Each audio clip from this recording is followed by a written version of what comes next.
ಬೆಂಗಳೂರಿನ ಸ್ಕೈ ಬಾರ್ನಲ್ಲಿ ಕಿರುತೆರೆ ನಟಿ ಜೊತೆಗೆ ಅಸಭ್ಯ ವರ್ತನೆ ಪ್ರಕರಣಕ್ಕೆ ಸಂಬಂಧಪಟ್ಟಂತೆ ಯಾವುದೇ ರಾಜಿ ಸಂಧಾನ ನಡೆದಿಲ್ಲ.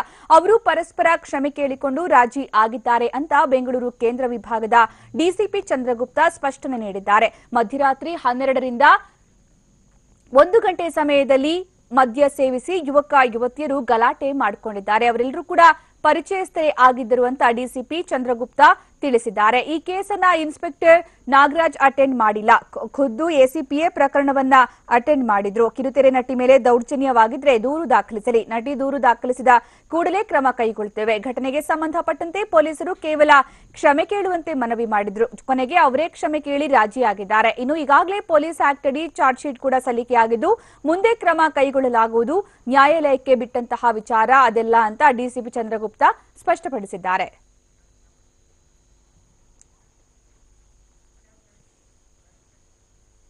ಇನ್ನು ಈ ಘಟನೆ ಬಗ್ಗೆ ಡಿಸಿಪಿ ಚಂದ್ರಗುಪ್ತ ಏನು ಹೇಳಿದ್ದಾರೆ ನೋಡೋಣ ಬನ್ನಿ.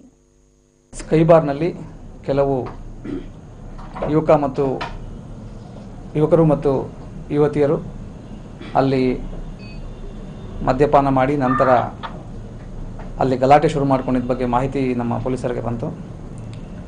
ನಂತರ ಅಲ್ಲಿಂದ ಅವರನ್ನು ಹೊರಗೆ ಕಳಿಸಿದ ನಂತರ ಅಲ್ಲಿ ಹೊರಗಡೆನೂ ಮತ್ತೆ ಜಗಳ ಆಡ್ಕೊಂಡಿರೋದ್ರ ಬಗ್ಗೆ ಗೊತ್ತಾದಾಗ ಹೋಗಿ ಅವರನ್ನು ಪೊಲೀಸ್ ಠಾಣೆಗೆ ಕರ್ಕೊಂಡು ಬಂದಿದ್ದಾರೆ. ನಿನ್ನೆ ಕರ್ಕೊಂಡು ಬಂದ ನಂತರ ಅವರೆಲ್ಲ ಒಬ್ರಿಗೊಬ್ರು ಪರಿಚಯರಿದ್ದು ಒಟ್ಟಾಗಿ ಪಾರ್ಟಿ ಮಾಡಲಿಕ್ಕೆ ಬಂದಿರತಕ್ಕಂಥದ್ದು ಅವರೆಲ್ಲ ಹೇಳ್ತಾರೆ. ಅದರಲ್ಲಿರ್ತಕ್ಕಂಥ ಒಬ್ಬರು ಯುವತಿ ಅವರಿಗೆ ಅಲ್ಲಿ ಗಲಾಟೆ ಮಾಡಬೇಕಾದ್ರೆ ನಮಗೆ ಏನೋ ಬೈದರು ಇವರು, ಅವ್ರಿಗೆ ಸ್ವಲ್ಪ ತಿಳುವಳಿಕೆ ಹೇಳಿ ನಮಗೆ ಅಪಾಲಜಿ ಕೇಳಿಸ್ಬೇಕು ಅಂತ ಪೊಲೀಸ್ ಸ್ಟೇಷನಲ್ಲಿ ಡಿಮ್ಯಾಂಡ್ ಇಡ್ತಾರೆ. ಅವರೆಲ್ಲ ಕುಡಿದ ನಶೆಯಲ್ಲಿದ್ದರಿಂದ ತಕ್ಷಣಕ್ಕೆ ಅವರು ಸರಿಯಾಗಿ ಮಾತಾಡೋ ಸ್ಥಿತಿಯಲ್ಲಿ ಇರಲಿಲ್ಲ ಹುಡುಗರು. ಅವರನ್ನು ಮೆಡಿಕಲ್ ಚೆಕಪ್ಗೂ ಕೂಡ ಒಳಪಡಿಸಿದ್ದಾರೆ.